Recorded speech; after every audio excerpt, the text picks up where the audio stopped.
Now, I wish to read for a text this afternoon just to start off the life story, found over in the book of Hebrews, the 13th chapter.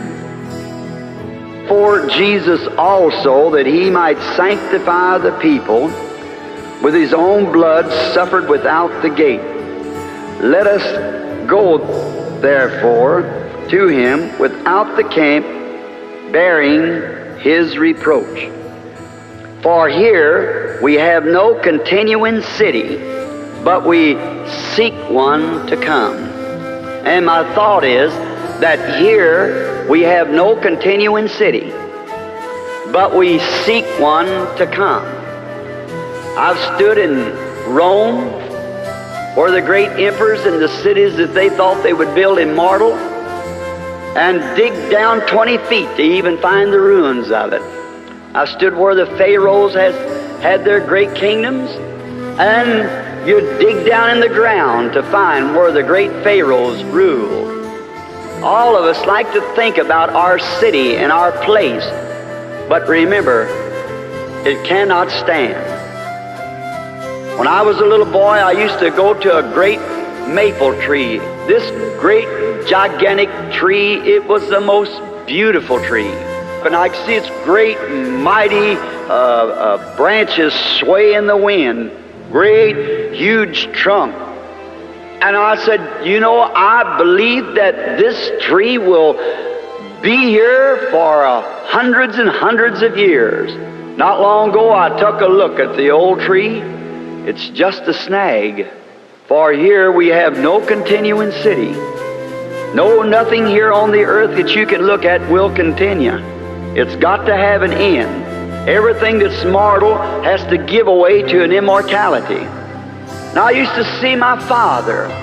He was rather a short, stocky man, very strong.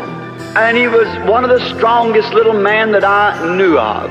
And then I remember when Dad used to come in and take his wash for dinner, and he'd roll up his sleeves, them little short, stubby arms. And when he'd pull up his arms to wash, throw the water up on his face, the muscle just wadded in his little arms. And I said, you know, my daddy will live to be 150 years old. He was so strong, but he died at 52. See? Here we have no continuing city. That's right. We cannot continue. Now let's take a little trip, all of us. And it's good to stroll down memory's lane once in a while. Don't you think so? I was born in a little mountain cabin way up in the mountains of Kentucky. They had one room that we lived in, no rug on the floor, not even wood on the floor. It was just simply a bare floor. And a stump, top of a stump cut off with 3 legs on it, that was our table. And all those little Branhams would pile around there and out on the front of the little old cabin and waller down, looked like where a bunch of possums had been wallering. Out there in the dust, you know, all the little brothers, there was 9 of us. And 1 little girl. And Mother was 15 years old when I was born. Dad was 18. And I was the first of the 9 children.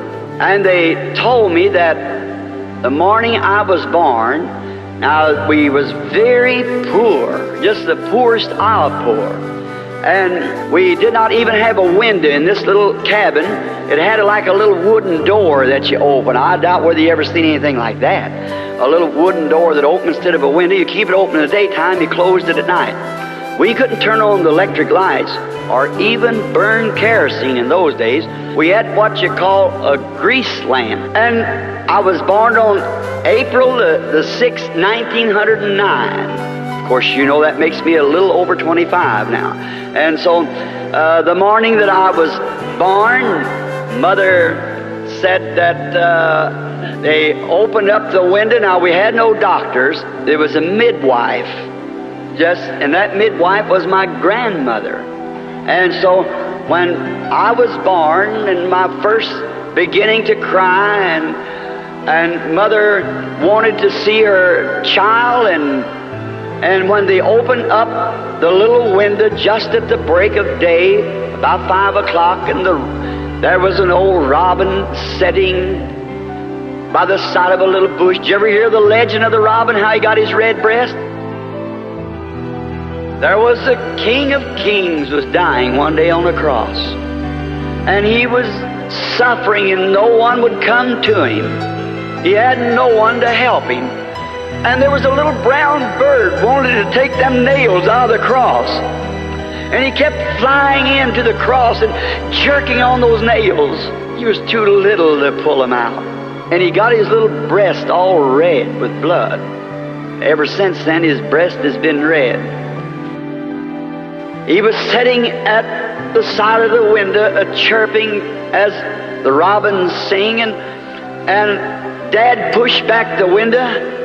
And when they pushed the little window door back, that light that you see in the picture come whirling in the window. Says my mother, and hung over the bed. Grandmother didn't know what to say. Now was not a religious family. And then when they opened this window and this light stood in there, they did not know what to do. Dad had bought him, Mama said, a new pair of overalls for this event. He's standing with his arms in the bib of the old overalls like the woodsmen and loggers used in those days, and it frightened them. Well, after I'd got up maybe 10 days old or something, they'd taken me up to a little Baptist church called Possum Kingdom. And the old preacher came by, and there he offered prayer for me as a little boy. That was my first trip to church. At the year of about something a little over 2 years old, the first vision taking place. Well, they had told around in the mountains there that this light came in, so they tried to figure it up. Some of them said it must have been the sunlight reflecting on a mirror in the house, but there was no mirror in there, and the sun wasn't up. So it was too early at 5 o'clock. And then, they just passed it by, and when it's about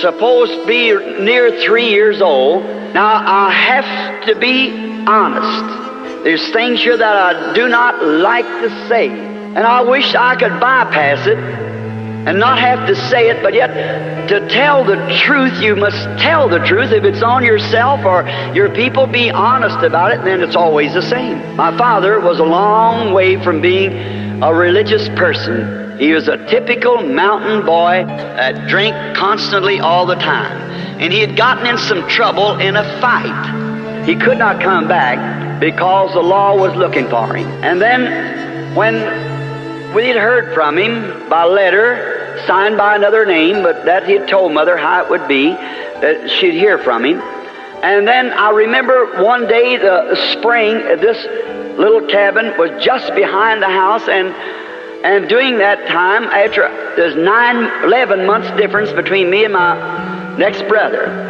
And he was still crawling, and I had a big rock in my hand, and I was trying to show him how hard I could throw this rock. And the old mud where the spring had run out of the ground and made the muddy ground, and I heard a bird, and it was singing up in a tree. And I looked up to that tree, and the bird flew away. And when it did, a voice spoke to me. Now, I know you think I could not think and remember that, but the Lord God who judged the earth and the heavens and all there is knows that I'm telling the truth. That bird, when it flew away, a voice came from where the bird was in the tree like a wind caught in the bush, and it said, "You'll live near a city called New Albany." And I've lived from the time I was 3 years old until this time within 3 miles of New Albany, Indiana. I went in and told my mother about it. Well, she thought I was just dreaming or something. Later we moved to Indiana, and Father went to work for a man, Mr. Wathen, a rich man. And Dad, being a poor man, yet he could not do without his drinking, so he went to making whiskey in a still. And then it worked a hardship on me because I was the oldest of the children, I had to come and pack water to this still to keep those cars cool while they were making the whiskey. Then he got to selling it, and then he got 2 or 3 of those stills. Now that's the part I don't like to tell, but it's the truth. And I remember one day from the barn coming up to the house crying because out at the back of the place was a pond.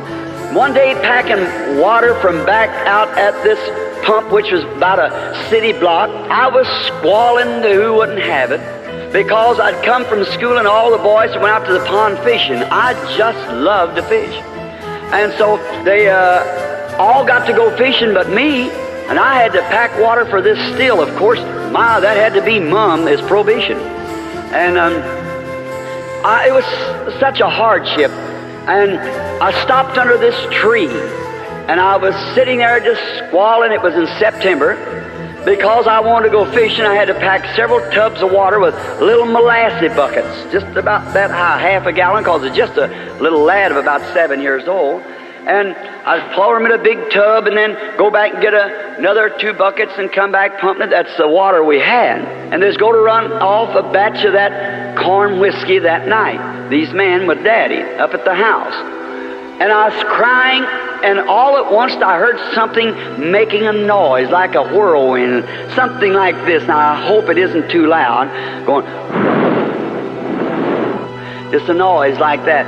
And I heard that noise, and I looked around. It's just as quiet as it is in this room. Not a leaf blowing nowhere, nothing. And I thought, where's that noise coming from? Well, I thought it must be away from here, just a lad, and it got louder and louder. I picked up my little buckets and squalled a couple more times and started up the lane. I was resting, and I got just a few feet from that, out from under the branches of this big tree, and oh my, it made a whirl sounding.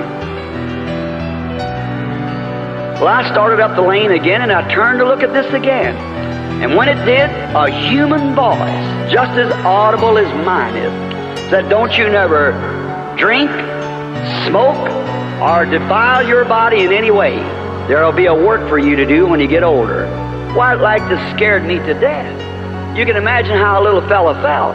I dropped those buckets and home I went just as hard as I could go, screaming the top of my voice, and there was copperheads in that country, snakes, and they're very poisonous. Mother thought, coming alongside the garden, I'd perhaps got my foot on a copperhead, and she ran to meet me, and I jumped up in her arms, screaming, hugging her, kissing her, and she said, what's the matter? Did you get snake bit? Looked me all over. I said, no, Mama, there's a man in that tree down there.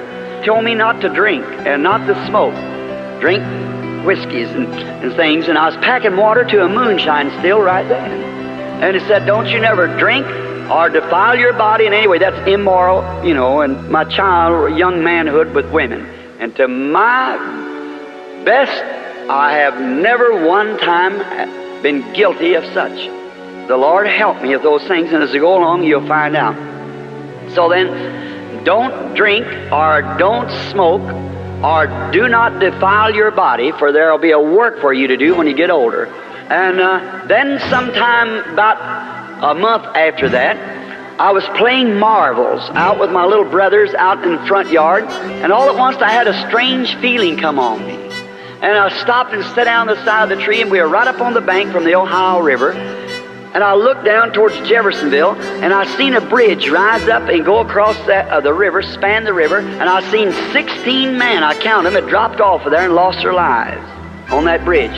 I run in real quick and told my mother, and she thought I went to sleep, but they kept it in mind. And 22 years, the man, the municipal bridge, now it's many of you cross when you cross there, crossed the river at the same place, and 16 men lost their lives building that bridge across the river. It's never failed to be perfectly true. As you see it here in the auditorium, it's been that way all the time. Then I remember coming on up, I got to be a young man. When I got to be a young man, I had ideas like all young men.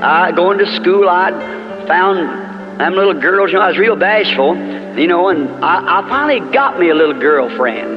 And another little boy, we were buddies, so he got his daddy's old Model T Ford, and we got a date with our girls, and we was going to take them out. Right. And so I had a few nickels in my pocket, and we stopped at a little place and you could get a ham sandwich for a nickel. And so, I was rich. I could buy 4 of them, see? And after we'd eat the sandwiches and drink the Coke, I started taking the bottles back. And to my surprise, when I come out, women had just started falling from grace at that time, or from womanhood.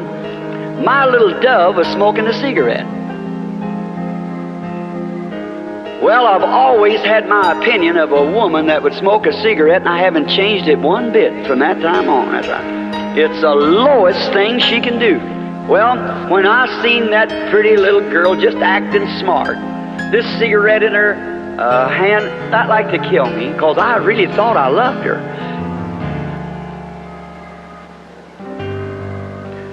Later on, I found the girl when I was about 22 years old. She was a darling. She was a girl that went to church, German Lutheran. Her name was Branham, and she was a nice girl. She didn't smoke or drink or she didn't dance or anything. A nice girl. So when we got married, we didn't have nothing go housekeeping. I think I had $2 or $3. So we rented a house. It cost us $4 a month. It was a little old 2-room place. We set up housekeeping. I remember taking and painting a shamrock on the chairs when I painted them. And, we were happy. We had one another, so that's all necessary. God, by His mercy and His goodness, was the happiest little couple could be on the earth. I found this, that happiness does not consist of how much of the world's good you own, but how contented you are with the portion that's allotted to you. And after a while, God came down and blessed our little home. We had a little boy. His name was Billy Paul. And a little later from that, about 11 months, He blessed us again with a little girl called Sharon Rose, taken from the word of the Rose of Sharon.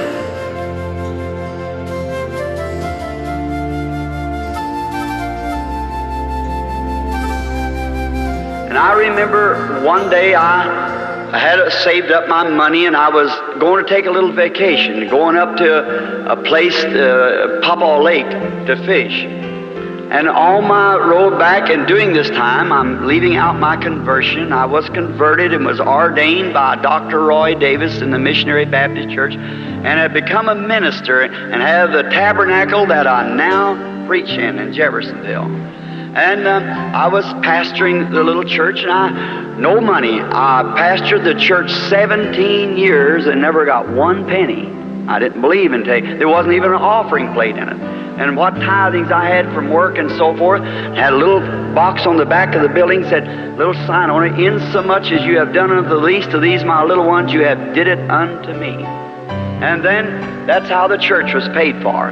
We had 10 years loan to pay it, and was paid off less than 2 years. And I never took an offering of no kind. And I remember when she worked so hard to help me to have enough money to go up to this lake to fish. And when I was coming back from the lake, and I began to notice cars that had signs on the back that said Jesus only. And I followed some of them down, and I come to a great big church, and I found out they were Pentecostal. I'd heard of Pentecostal, but they were a bunch of holy rollers.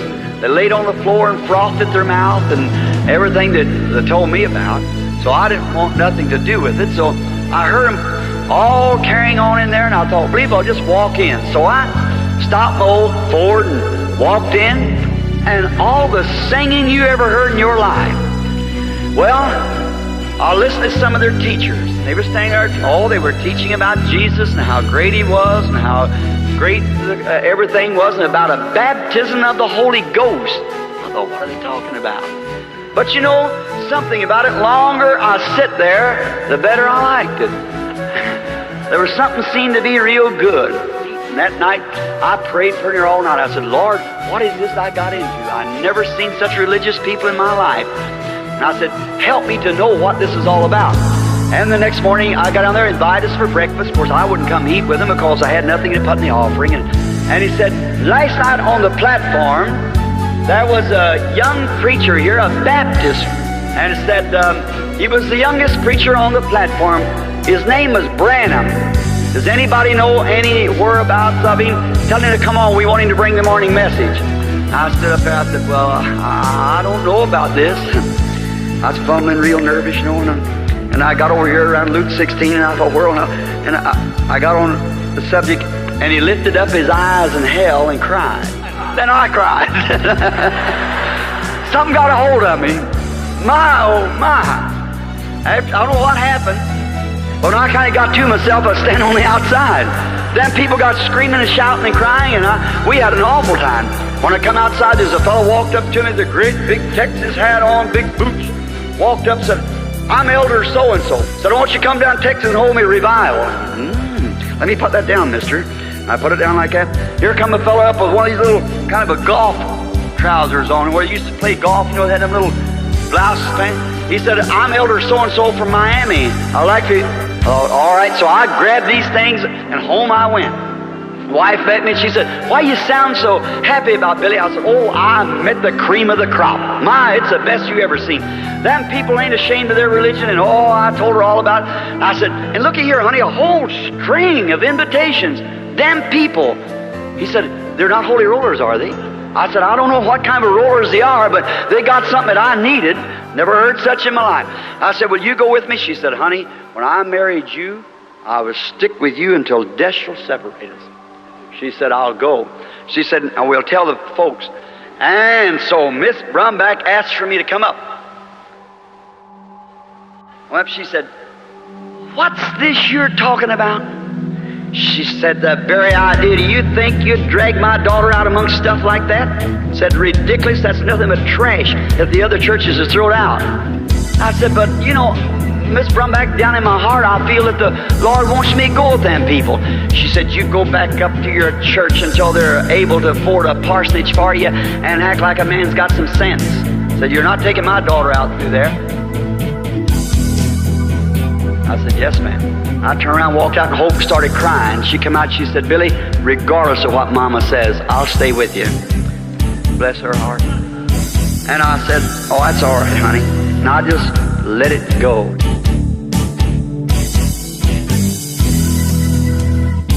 She wouldn't let her daughter go with such people as that because it wasn't nothing but trash. And so I just kind of let it go. It's the worst mistake I ever made in my life.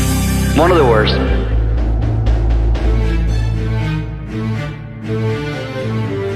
There come up a flood in 1937. There came a flood. And I was on patrol at that time, and I was trying my best to bring the people out of the flood houses, tearing down, and my own wife took sick, and she was real sick with pneumonia. And they took her out to the regular hospital so full we couldn't put her in there, so we take her out to the government where they had a room out there. And so then they called me back out, and I always lived on the river and quite a boatman. So I was trying to get the people, rescue them from the flood. And then they called me, said, there's a house over on Chestnut Street's about ready to go in. There's a mother and a bunch of children in there. Said, if you think your motor can get into them. I said, well, I'll do all I can. And I shooting those waves, the dike had broke up there, and oh my, they were just washing the city out. And I would give it all the juice that I could, and finally down across the alleys and through the places. And I got there close to where the old levee was, the water pouring through, and I heard someone scream, and I seen a mother stand out on the porch. There's them big rollers going through like that. Well, I went on up this way as far as I could and hit the stream and come back and got on that side. I got my boat stopped just in time to tie it around the pillar of the post of the door, post or porch post. And I run in and grabbed the mother and got her in there, 2 or 3 of the children, and I undone my boat and got her back, come out way down below and got her over to the shore, about a mile and a half across the city. So I got her to the shore, and then when I got over there, she fainted, and she began screaming, my baby, my baby. Well, I thought that she meant she left the baby in the house. Ooh, I tucked back again while they were trying to take care of her, and I come to find out she was won't know where her baby was there. There was a little fellow about 3 years old, and I thought she meant a little nursing baby or something. And so I tucked back and got over there, and when I got that boat and got on the inside and couldn't find old baby, and the porch gave away, and the house went in. And I run real quick and grabbed the piece there that was floating my boat, got into the boat and pulled that and loosened it up, and it done got me out into the current of the main river then. It was about 11:30 at night, and it's sleeting and snowing, and I grabbed a hold of the starter string, and I tried to pull the boat, and it wouldn't start, and I tried, and it wouldn't start, and I tried again, getting farther in that current, the ball's just below me. And I was trying real hard, and I thought, oh my, here's my end. This is it. And I'd try real hard, and I said, Lord, please don't let me die a death like this. I'd pull, and it'd come back to me. What about that bunch of trash that you wouldn't go to? I put my hand back on the boat, and I said, God be merciful to me. Don't let me leave my wife and baby like this. And I'm out there sick, please. And I just kept pulling like that, and it wouldn't start, and I could hear the roaring down there, because just a few minutes, and oh my, that would be it. And I said, Lord, if you'll forgive me, I promise you I'll do anything. And kneeling in that boat there, and the sleet hit me in the face, I said, I'll do anything that you want me to do. And I pulled again, and it started. And I turned all the gas on it I could, and finally got into the shore, and I went back to find the truck, patrol truck, and I thought some of them said, say, the government just washed away my wife and baby in there. Both babies. And I took out for the government as hard as I could. The water was standing about 15 feet deep all through it. And there was a major there, and I said, Major, what happened to the hospital? He said, now don't be worried. Do you have anyone in there? I said, yes, a sick wife and 2 babies. He said, they all got out. So they're in a freight car, and they've headed towards Charleston. I got my boat and got my car and my boat in the back of it and run out there and then the creeks had come down about 2.5 or 3 miles wide. All night long I tried to, some of them said the freight car washed off the tracks out there on the trestle. Well, to find myself marooned out on a little island and sat there 3 days. I had plenty of time to think about whether that was trash or not. Just beating, where's my wife? Finally, when I found her, and a few days after I got out and got across, she was way up to Columbus, Indiana, in the Baptist auditorium where they'd made a hospital-like sick rooms on little government cots. And I ran to her as hard as I could, trying to find where she was, screaming, hope, hope, hope. And I looked, and there she was laying on a cot, and TB had set in. She raised her little bony hand, and she said, Billy. And I run to her, and I said, Hope, honey. She said, I look awful, don't I? I said, no, honey, you look all right. For about 6 months, we worked with everything that was in us to try to save her life, but she kept getting lower, lower.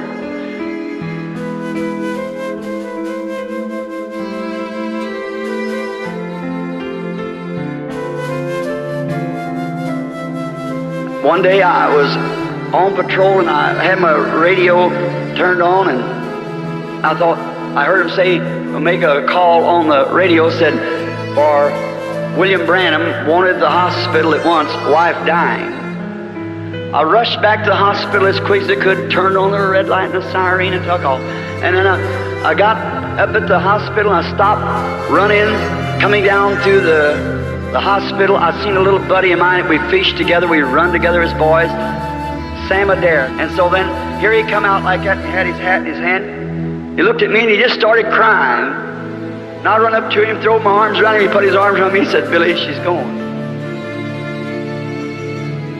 He said, I'm sorry, I've done all I could do, I've had specialists and everything. I said, Sam, surely she's not going. He said, yeah, she's going. And he said, don't go in there, Bill. And I said, I've got to go in, Sam. He said, don't do it, please don't. I said, let me go in. He said, I'll go with you. I said, no, you stay out here. I want to stay with her in her last minute. I walked in the room, and the nurse was sitting there, and she was crying because she and Hope was schoolmates together. And so I looked over, and she started crying, put her hand up, started walking over. I looked over and shook her. There she was. She went down from about 120 pounds to about 60. And I shook her. And if I live to be 100 years old, I'll never forget what happened. She turned over, and those great, big, pretty eyes looked up at me. She smiled. She said, why did you call me back, Billy? I said, honey, I just got the cast. I had to work. We was way in debt and hundreds of dollars a doctor bill and nothing to pay it with, and I just had to work. And I'd seen her 2 or 3 times a day and every night. And then when she was in that condition, I said, What do you mean call you back? She said, Bill, you've preached about it, you've talked about it, but you don't have no idea what it is. I said, what are you talking about? She said, heaven. She said, look, she said, I was being escorted home by some people's man or women or something that was dressed in white. And she said, I was at ease and peace. She said, big pretty birds flying from tree to tree. She said, don't think I'm beside myself. She said, Billy, I'm going to tell you our mistake. She said, sit down. I didn't. I knelt down.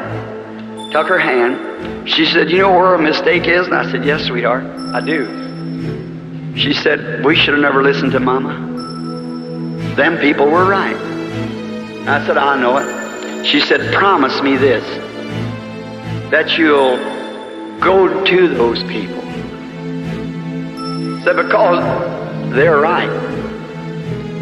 And she said, raise my children like that.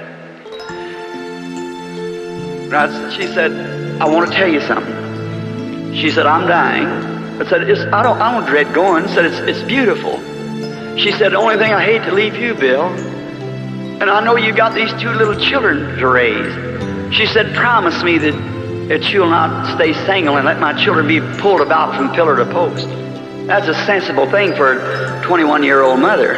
And I said, I can't promise that, Hope. She said, please promise me. Said, one thing I want to tell you. Said, you remember that rifle? I'm just crazy about guns. And she said, you wanted to buy that rifle that day and you didn't have enough money to make the down payment? I said, yes. She said, I've been saving my money, my nickels, to try to make that down payment on that rifle for you. She said, now when this is over and you go back home, look up on the duofold, or the folding bed, under that piece of paper on top, and you'll find the money there. She said, promise me that you'll buy that rifle. You don't know how I felt when I seen that $1.75 in nickels laying there. I got the rifle. And she said, now don't live single. And she said, she didn't know that what was fixing to happen in a few hours, man. And I held her darling hands while the angels of God packed her away. I went home. I didn't know what to do. I laid down there at night, and I heard, I think a little mouse was in the old grate where we had some papers in there, and I shut the door with my foot in there, hung her kimono on the back, laying down there in the morgue. And just in a little bit, someone called me, said, Billy, is Brother Frank Roy, said, your baby's dying. Said, Doc's up there now, and said she's got tubercular meningitis. She nursed it from her mother. And said she's dying. I got in the car, went up there, and there she was, a sweet little thing, and they rushed her to the hospital. I went out to see him. Sam come up and said, Billy, don't you go in that room. You got to think of Billy Paul. Said she's dying. I said, Doc, I got to see my baby. He said, no, you can't go in. Said she's got meningitis, Billy. You'd pack it to Billy Paul. And I waited till he got out. I couldn't stand to see her die and her mother laying down there in the undertaker's establishment. I tell you, the way of a transgressor is hard. And I went, slipped in the door, and when Sam went out, the nurse went out, I went out into the basement. It's a little bitty hospital. She's in an isolated place, and the flies is in her little eyes. They had a little, what we call a mosquito bar, a little netting over her eyes. And she was a little spasm, her little fat leg was moving up and down like that, and her little hands with that spasm. I looked at her, and she's just big enough to be cute, about 8 months old. And her mother used to set her out there with her little 3 corners on, you know, in the yard when I'd come up and I'd toot the horn, and she'd go goo, goo, goo, goo, reaching for me, you know. There laid my darling dying. I looked down to her and I said, Sherry, you know Daddy? You know Daddy, Sherry? And when she looked, she was suffering so hard that one of them pretty little blue eyes had crossed. It like to tore my heart out of me.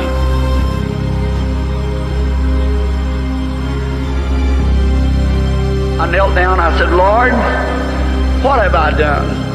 Have not I preached the gospel on the street corners? I've done everything that I know to do. Don't hold it against me. I never call them people trash.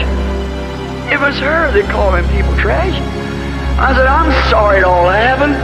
Forgive me. Don't take my baby. And while I was praying, looked like a sheet or cloth come down, I knowed he had refused me.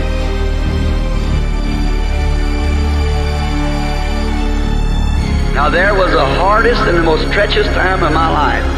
When I raised up and looked at her, and I thought, Satan put in my mind, well, you mean as hard as you've preached and the way that you've lived, and now when it comes to your own baby, he'll turn you down. I said, that's right. If he can't save my baby, then I can't. I stopped. I just didn't know what to do. And then I said this, I said, Lord, you gave her to me and you taken her away. Blessed be the name of the Lord. If you take even me, I'll still love you. And I put my hand over on her and I said, bless you, sweetheart. Daddy wanted to raise you with all my heart. I wanted to raise you and raise you to love the Lord. But the angels are coming for you, sweetheart. Daddy will take your little body down and lay it on the arms of Mama. I'll bury you with her. Someday Daddy will meet you. You just wait up there with Mama. When her mother was dying, she said, last word she said, Bill, stay on the field. I said, she said, if I'm on the field when he comes, I'll get the kids and meet. If I'm not, I'll be buried by you. And you go over on the right-hand side of the great gate, and when you see all of them come in, stand there and start hollering, Bill, Bill, Bill, just as loud as you can. I'll meet you there. I kissed her goodbye. I'm on the battlefield today. That's been nearly 20 years ago. I got my date with my wife. I'm going to meet her. I took the little baby when it died and put it on the arms of the mother, and we take it out to the cemetery. And I stood there to hear Brother Smith, the Methodist preacher that preached the funeral, ashes to ashes and dust to dust. And I thought, heart to heart, there she went. Not long after that, I took little Billy there one morning. He's just a little bitty feller. He said something there like to kill me one afternoon. He was crying. It was long, late in the evening. And I was patting him on my back, patting him on my shoulder, patting him like this. He said, Daddy, please go get Mama and bring her here. And I said, honey, I can't get Mama. Jesus. I said, well, tell Jesus to send me my Mama. I want her. I said, well, honey, me and you go see her sometime. And he stopped and said, Daddy. And I said, yeah. He said, I see Mama up there on that cloud. Like to kill me. I thought, I see Mama up there on that cloud. I just almost fainted. I hugged the little fella up to my bosom like that, just held my head down, went on in. Days passed. I couldn't forget it. I tried to work, couldn't go back home. It wasn't home no more. I wanted to stay. We didn't have nothing but just that old tore up furniture, but it was something that she and I had enjoyed together.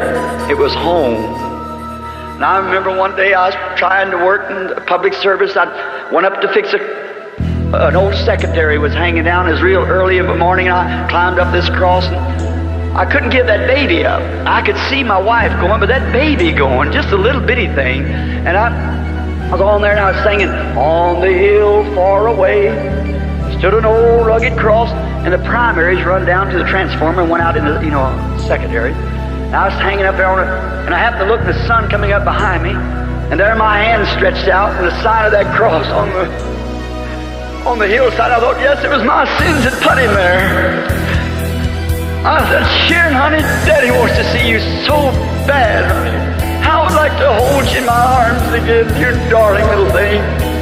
I got beside myself. It had been weeks. I pulled off my rubber glove. There's 2,300 volts running right beside of me. I pulled off my rubber glove. I said, God, I hate to do this. I'm a coward. But Sherry, Daddy's going to see you and Mommy just in a few minutes. Started pulling off my glove to put my hand on that 2,300 and break it. Why, you even have no blood left in you. And so I started pulling that glove off, and something happened.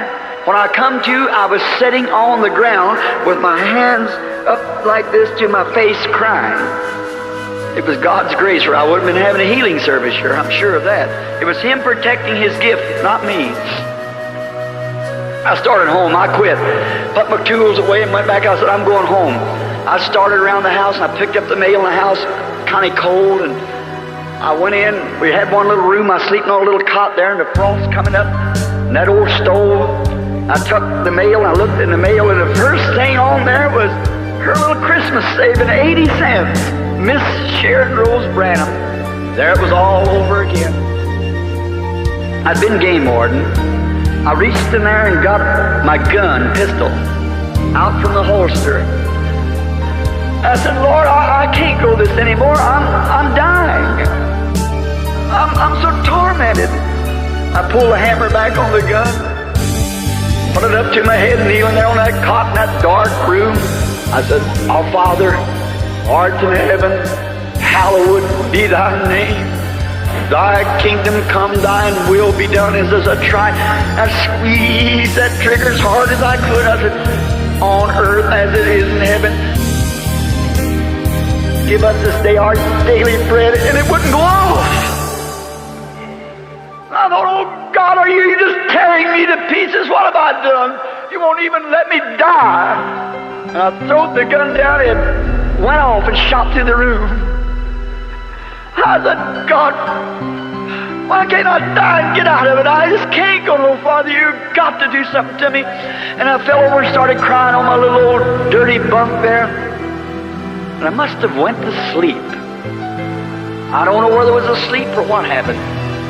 And I thought I was going down along through the prairie, singing that song. There's a wheel on the wagon that's broken, sign on the ranch for sale.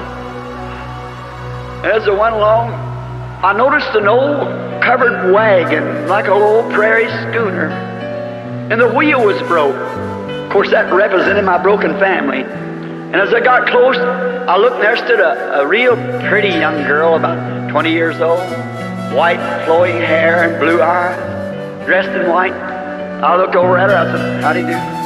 Went on. She said, hello, Dad. And I turned back and I said, Dad? Well, I said, how, miss, can I be your daddy when you're as old as I am? She said, Daddy, you just don't know where you're at.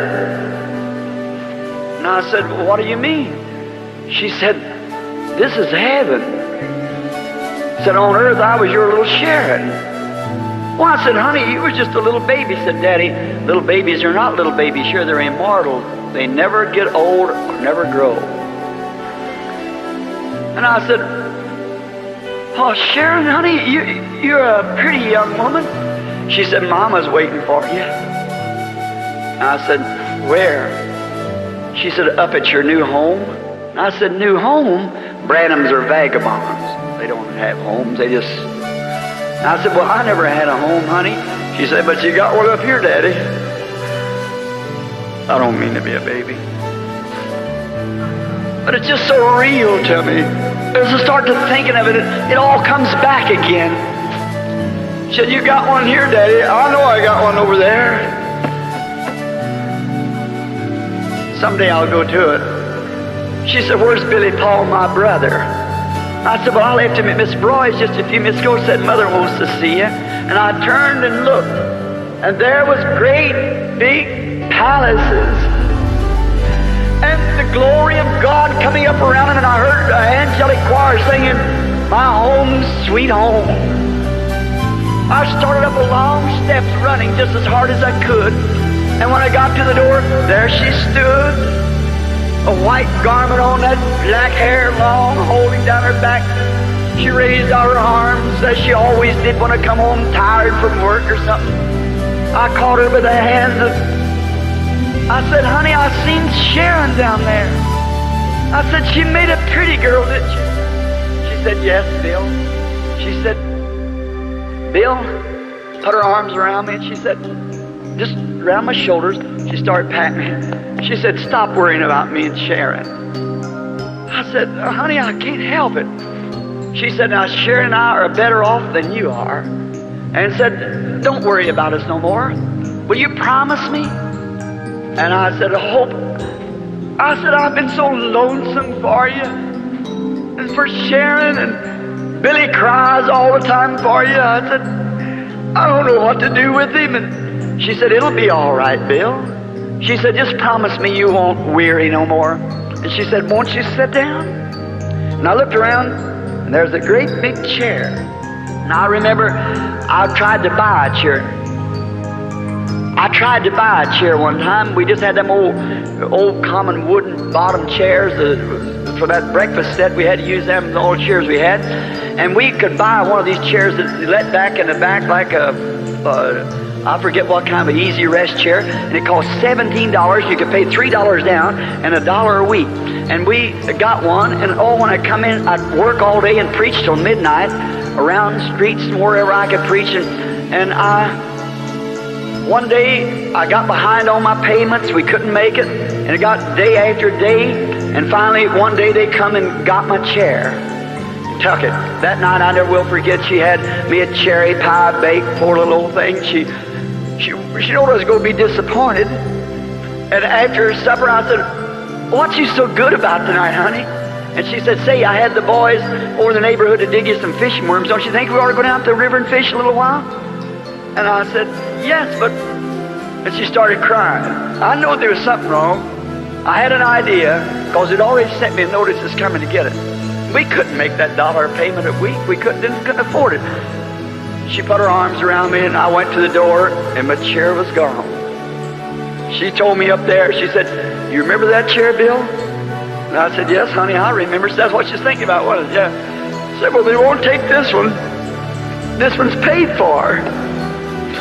She said, sit down just a minute, I want to talk to you. And I said, honey, I don't understand this. And she said, promise me, Billy, promise me that you won't worry anymore. You're going back now.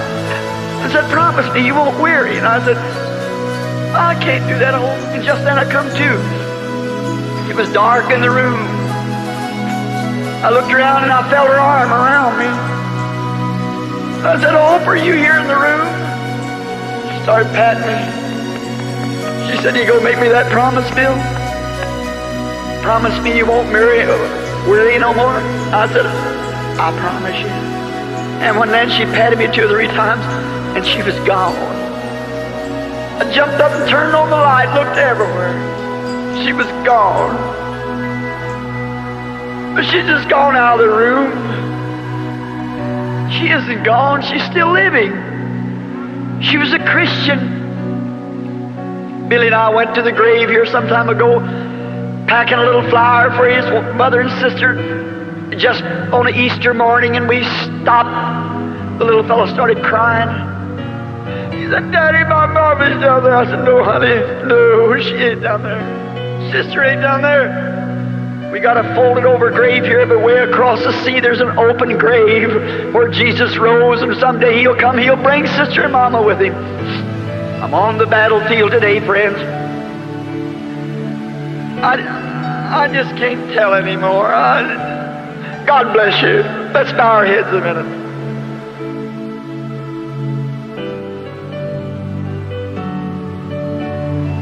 Oh, Lord. Many times, Lord, I'm sure people don't understand when they think these things come easy. But there's a great day coming when Jesus shall come and all these sorrows will be wiped away. I pray, Heavenly Father, that you help us to be prepared. And that last promise, when I kissed her on the cheek that morning and I'd meet her there that day, I believe she'll be standing at that post screaming my name. I've lived true to that promise since, Lord. Around the world, in all kinds of places, trying to bring the gospel. Getting old now, tired and wore out. One of these days I'm going to close this Bible for the last time. God, keep me faithful to the promise. Keep your grace around me, Lord. Let me not look at the things of this life, but live for the things that's beyond. Help me to be honest. I don't ask for a flower bed of ease. No, Lord, when my Christ died there under suffering, and all the rest of them died like that. I don't ask for any easy thing. Just let me be honest, Lord, truthful. Let people love me so I can lead them to Thee. I pray that Your mercies rest upon each of us here, and those who are here, Lord, may not even know You, and maybe they've got some little loved one across the sea yonder. If they've never fulfilled their promise, may they do it now, Lord. Excuse my breaking down, but oh my, you don't realize, friend. You don't know what sacrifice. That's not a spot hardly of the life story.